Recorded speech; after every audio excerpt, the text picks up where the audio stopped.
जैसा कि आप लोग जानते हैं कि अरवल में भारी संकट है पेयजल का।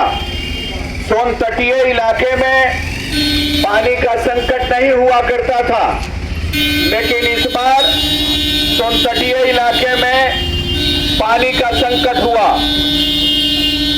इस बार पानी का संकट होने के पीछे हम लोगों ने पहले ही विधानसभा में सवाल उठाया था कि जिस तरह से बालू की लूट हो रही है, जो नियमावली के खिलाफ किया जा रहा है, इससे यहां पानी का संकट बढ़ रहा है।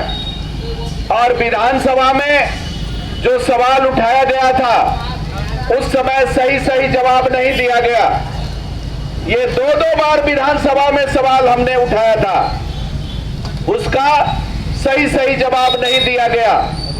मैं आप लोगों से कहना चाहता हूं कि विधानसभा के सवाल आपके सामने सुनवाया जाएगा। अभी जो विधानसभा में सवाल हम लोग उठाए थे आपको सुनाएंगे।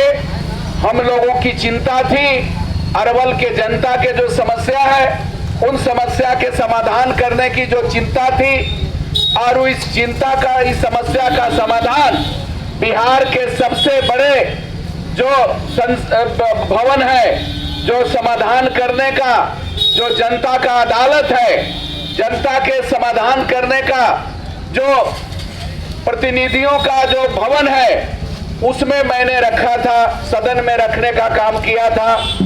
लेकिन वहां भी गोल मटोल करके बातें करके सरकार अपनी जिम्मेवारी से वंचित होना चाहती है। मैं कहना चाहता हूं कि अरवल के लोग पानी के संकट से जूझ रहे हैं। ये सोन तटीय इलाके में आज तक वहां पानी का लेवल नीचे नहीं गया था। जब जिस तरह से बालू निकाला जा रहा है, 20 फीट नीचे से बालू निकाला जाता है, जबकि नियमावली है 3 फीट से ज्यादा आप निकाल नहीं सकते हैं। उसके बाद उसको भरिए, ऐसा नहीं है कि खाली छोड़ दीजिए, गड्ढा छोड़ दीजिए। लेकिन एक भी सोन तटीय इलाके में वो भरा नहीं गया है। और भरा नहीं जाने से अचानक आप जाइएगा, पानी है, भर ठेवना पानी है, कहीं मिल रहा है, अचानक जो है 2 पुरसा पानी में चले गए, 20 फीट पानी में चले गए। इस वजह से कई लोगों की जानें चली गई हैं। सोन तटीय इलाके में कई लोगों की जानें चली गई है।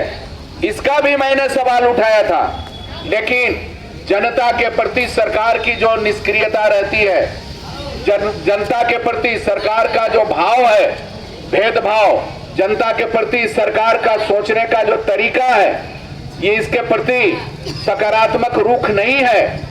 इसका नतीजा है कि कोई भी समस्या का समाधान नहीं हुआ। कई चीजों के लड़ करके हम लोगों ने, आपने देखा होगा कि नहर का जो उड़ाही हुआ है, कुछ लोग तो कह रहे हैं कि आजादी के बाद जब से नहर बना है, पैरेलल चैनल का उड़ाही कभी भी नहीं हुआ था। पैरेलल चैनल का उड़ाही इस बार हुआ। जब भी विधानसभा सत्र खुलता था तब नहर की उड़ाही का सवाल, मरम्मत करने का सवाल किसी न किसी रूप में हम विधानसभा में उठाते थे। अथक मेहनत करने के बाद ये नहर का कुछ उड़ाही हुआ है। बगल में उस सड़क को बनवाने के लिए हम लोगों को बहुत ही मशक्कत करना पड़ा। अभी भी आप देख लीजिए कि अरवल के जो बस स्टैंड से लेकर के बैदराबाद तक जो सड़क है, वो सड़क के लिए ये 4 साल, हमको 3 साल लग गया कि ये सड़क किसका है। ये सड़क के लिए न तो नगर परिषद जिम्मेवारी लेता था। 2011 में ये नगर परिषद का गठन हुआ, 11 में ही ना, 11 में गठन हुआ।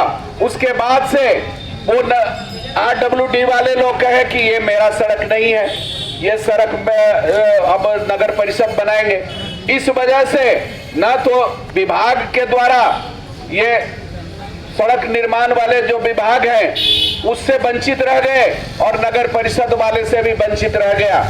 इस बार हम लोगों ने विधानसभा में सवाल उठाया और यहाँ दोनों की टीम गठित करके और वो सड़क का जो है निर्माण कराने के लिए हमने कहा कि इसको RWD से बनवाया जाए। और वो अब वो बनने का, इसके प्रक्रिया करने के लिए काफी मशक्कत करना पड़ा।